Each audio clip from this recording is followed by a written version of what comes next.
सदाशिवसमारम्भां शङ्कराचार्यमध्यमाम् अस्मदाचार्यपर्यन्तां वन्दे गुरुपरम्पराम्।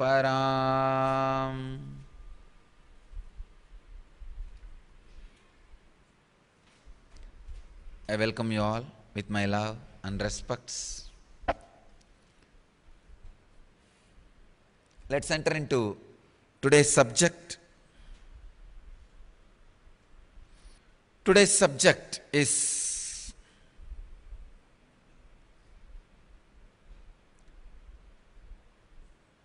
enlightenment is beyond bliss.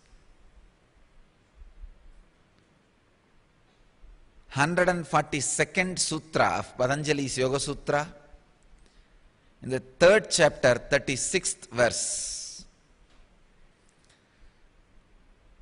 Let me enter into the Sutra. Sattva Purushayor Adyanta Sankirnayo Pratyaya Visesho Bhoga Pararthat Swartha Samyamat Purusha Jnanam. A long sutra.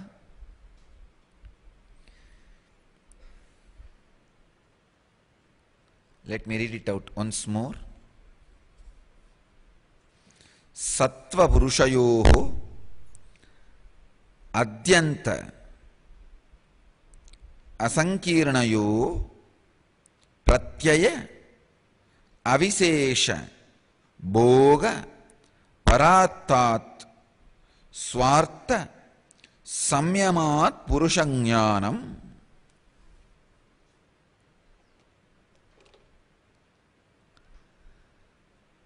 Swami Vivekananda translates this sutra as: enjoyment comes through the non-discrimination of the soul and sattva, which are totally different.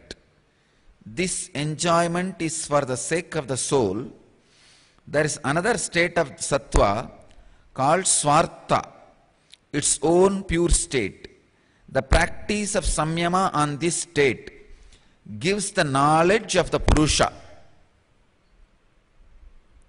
Swami Prabhavananda translates as: the power of enjoyment arises from a failure to discriminate between the Atman and Sattva Guna, which are totally different. The Sattva Guna is merely an agent of the Atman, which is independent, existing only for its own sake. By making samyama on the independence of the Atman, one gains knowledge of the Atman. Swami Satchidananda translates as: the intellect and Purusha are totally different. The intellect existing for the sake of Purusha, while the Purusha exists for its own sake.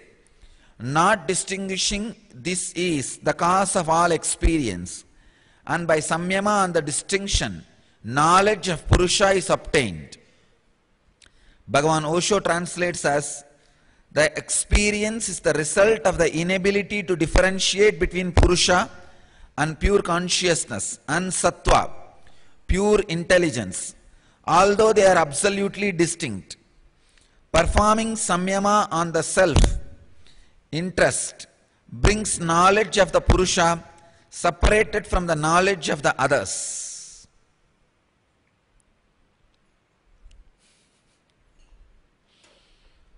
Let's enter into the sutra, the sacred secret. It is more deeper and philosophical. Patanjali comes to one of the peak samyama. He gives samyama for enlightenment. Please understand.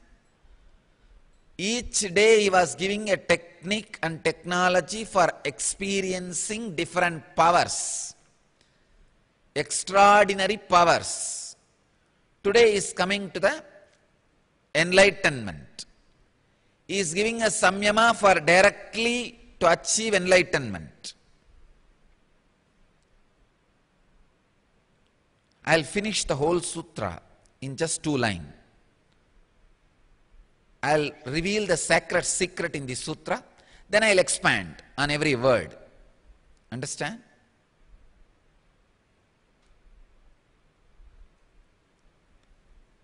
The whole essence, the sacred secret in the sutra is, whenever you go through any intense experience like a joy or suffering or peace or silence or awareness, just turn your awareness, your consciousness to who is going through this experience. That's all.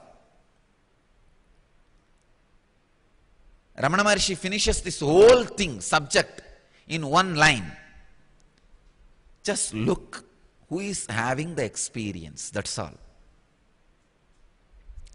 This sacred secret only is explained with too many words in an elaborate way in the sutra. Now I'll get into the philosophical theories.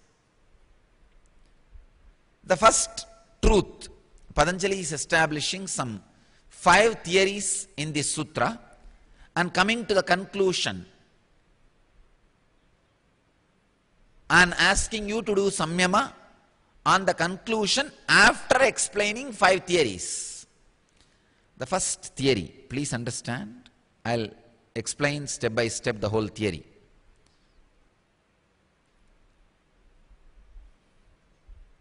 The first theory is,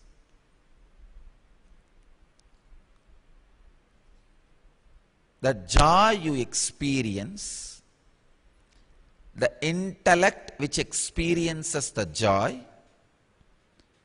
pure consciousness, and the stuff out of which joy is made, all 4 are independent things. First theory, please understand. The joy you experience. When I say joy, you can understand the joy, pain, fear, any experience you go through. The experience and the intellect which experiences the experience, and the stuff out of which experience is made. These are very subtle truths. And the pure consciousness which is a witness on which all these experiences are being played. All 4 are independent. Understand? This is the first theory. One more thing I wanted to tell you. When I utter these theories, if it clicks with you, accept it. If it doesn't click, it's okay, don't bother. You don't need to remember this. You don't need to force yourself to believe this. Because sometime a man will be able to click with the concept of soul, that you have a soul and that is the ultimate energy. But he may not be able to click with the concept of God. Somebody may be able to click with the concept of God, but he may not be able to click with the concept of soul. But I wanted you to know, the concept of God, concept of soul, all are truth. Only if you click with it, it can lead you to the highest truth. The concept itself is truth, but it cannot lead you to the truth if you don't click with it, or if it doesn't click with you. So if it clicks with you, it will lead you to the truth. See, just like how my word, I am uttering some word. I am telling you, let you live long, let you be blissful. If you have some click with me, connection, that word will simply become reality in your life. The moment I say, if you think, who are you to bless me? Who asked you to bless? Who knows your words will come true? Then naturally, there is no relationship. The words are not going to work on you. It is the click, the connection, whether it is Apta Pramana or Shastra Pramana, only when you click, it is going to become Atma Pramana. If not, it is not going to be Atma Pramana. Please understand. Whether it is the words of the scriptures or words of the master will become experience of you only when you click with it. Not otherwise. Not otherwise. So,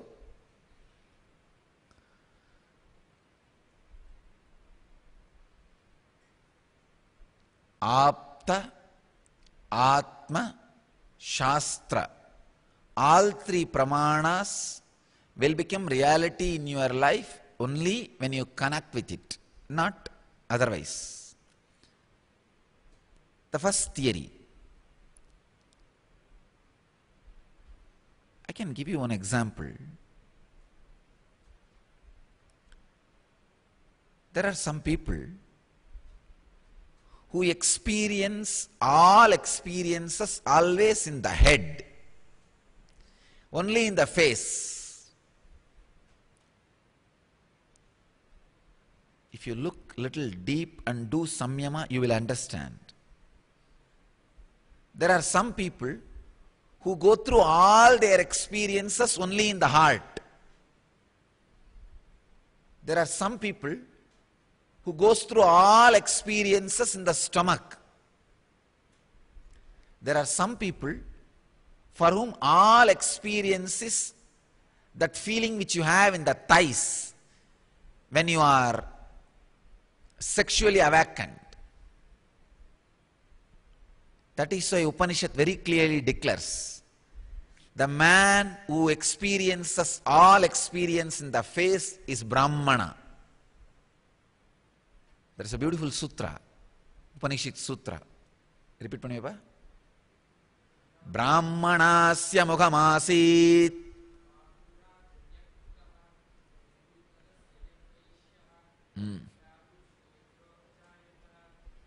Very beautifully the Upanishad declares.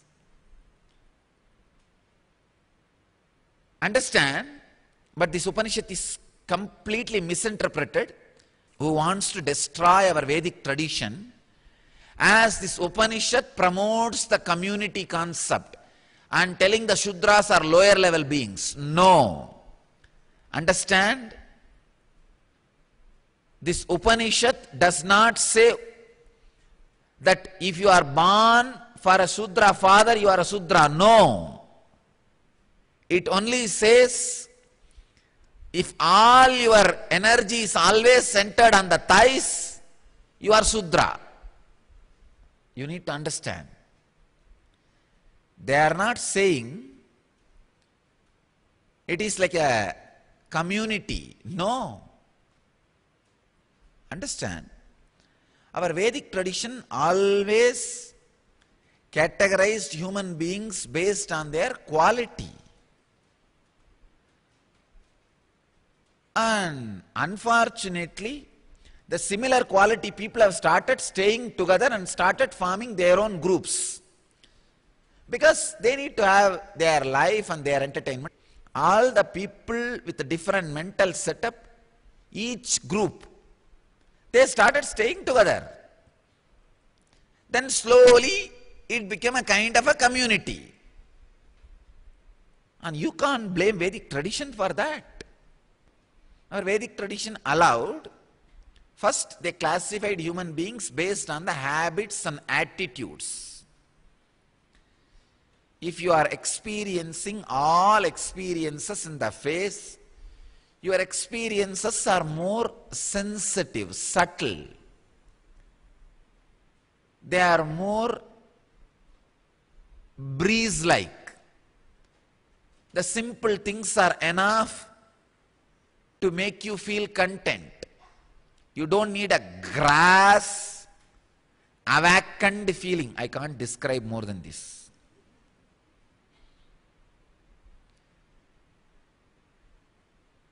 Which you experience between your thighs. and in the thighs, when you are grassly awakened, you know the experiences, how they differ.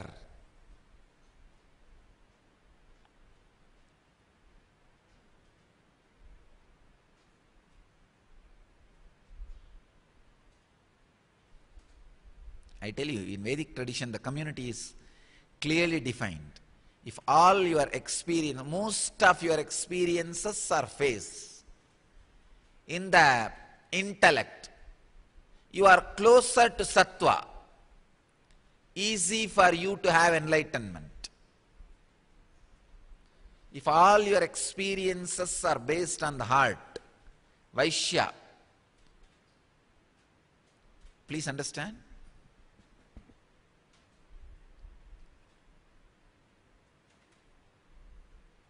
Even when you are doing business, while you are giving something, even if you are going to take something from them, when you are giving, the heart vibrates with certain experience. So Vaishya is supposed to be constantly giving, broad heart. Vaishya will be successful if he can give more than what he receives, or if he makes others believe he is giving more than what he is receiving. Next, all experiences based on stomach. Kshatriya needs to have a strong stomach because he has to continuously stomach so many experiences. He needs to have a strong guts. Continuously, he needs to be stomaching different experiences. Kshatriya, who is based on the stomach.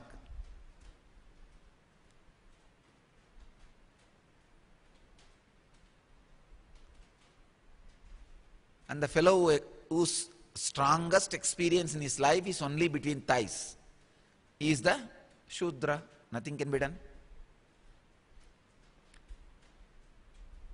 The word Shudra should be understood very clearly in Vedic tradition. It is not because you are born to somebody. No. Your birth does not decide your community. Your mental setup and attitude decides community.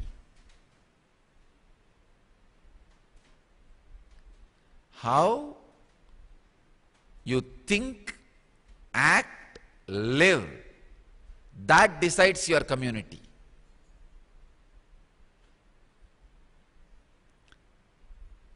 If strongest experiences in your life is only in the thighs, you will never be able to separate you and the experience. Experience,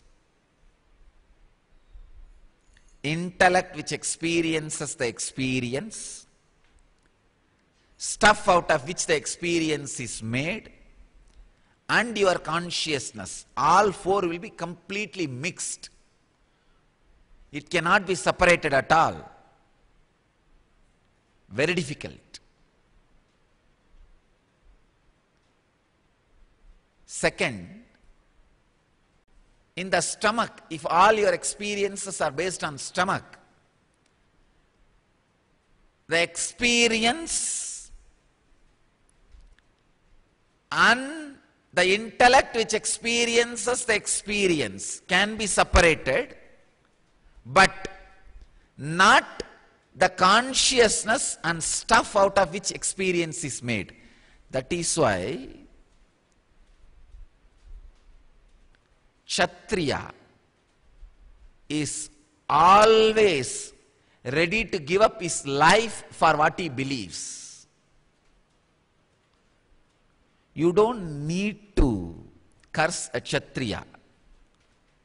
He is foolish enough to kill himself for the foolish concepts or intellectual conviction he has.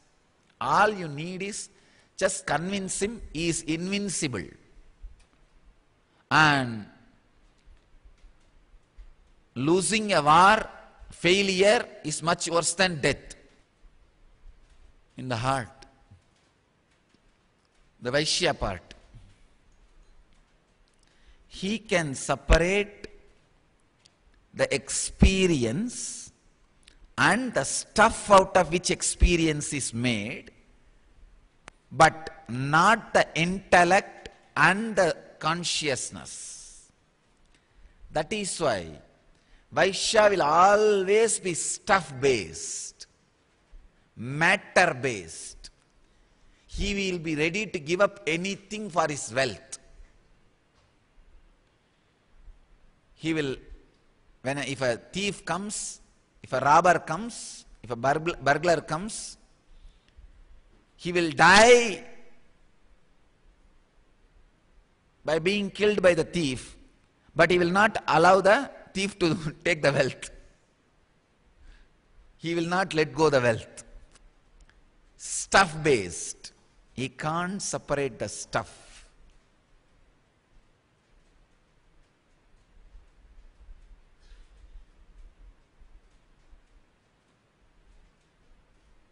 A Brahmana can separate the experience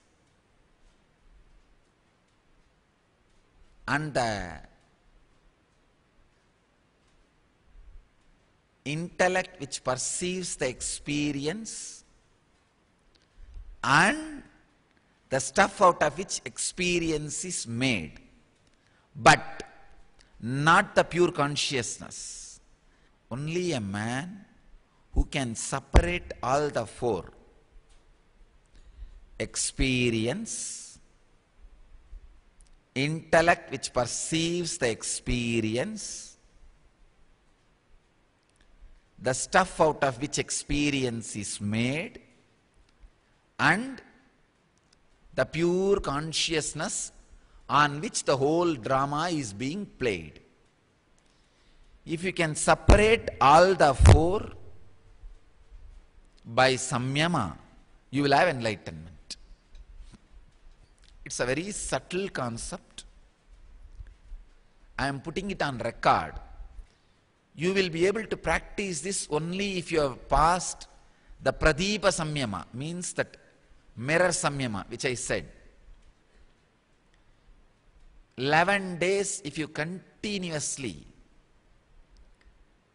experience that you are mirroring everything, mirroring everything, mirroring everything, that Samyama will prepare you for the next Samyama of Anandagandha. Maybe Anandagandha Samyama, if it can be done for 5 days, then after that, if you enter into today's Samyama, what Patanjali is talking, for 3 days, I can assure you will have a strong Satori experience. A very powerful, understand?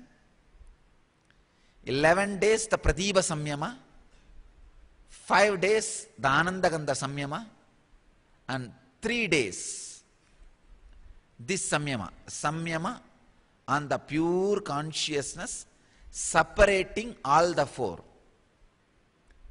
experience, intellect which perceives the experience, stuff out of which experience is made, and pure consciousness on which all this drama is happening. If you, actually your mind needs to be completely sensitive and highly aware. Some of the Bhashyakaras, commentators, are saying, even if a sound is created, your ear should become red. You should become that sensitive. If a strong sound is created, immediately your ears should become red. I can say, the moment I walk into the room, even with closed eyes, you are able to feel the experience. My presence. You are ready for this Samyama, the today's Samyama. So even if the eyes are closed, your eyes are closed, if I walk into the room, if you just know in the body, wow, Swamiji is here, the presence, you have become sensitive for this samyama. 11 days of Pradeepa and 5 days of Anandagandha Samyama will make you that sensitive that this Samyama can directly work. It can help you. But without Pradeepa Samyama and Anandagandha Samyama, this Samyama you will not be able to do. One more thing, whenever I say these 11 days of Pradeepa Samyama, I mean whole day, whenever you remember, try to do the Samyama. That's all.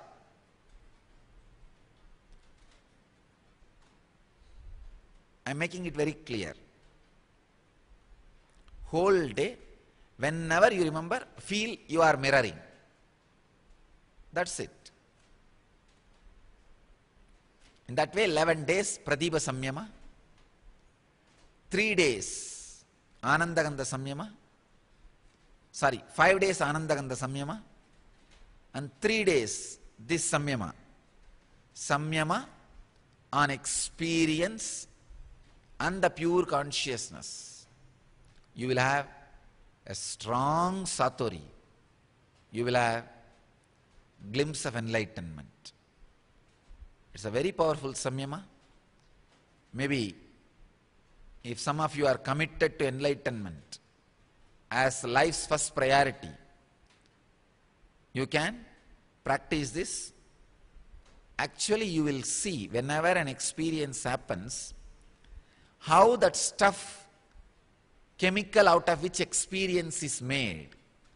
You will understand the chemistry of experience. That will lead you to the pure, restful awareness, which is enlightenment. Pure, restful awareness, which is enlightenment.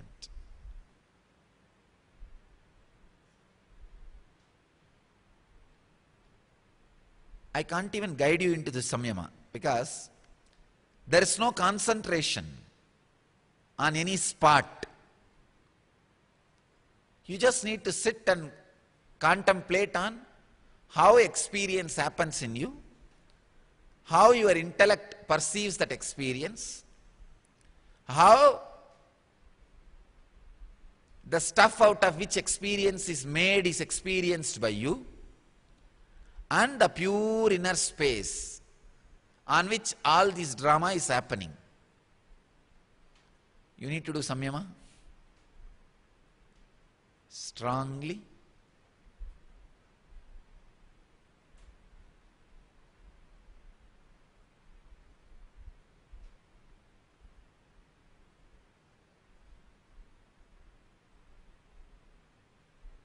But this samyama directly leads to enlightenment. I bless you all. Let you all achieve, experience, live, express, radiate and share the eternal bliss, Nityananda. Thank you.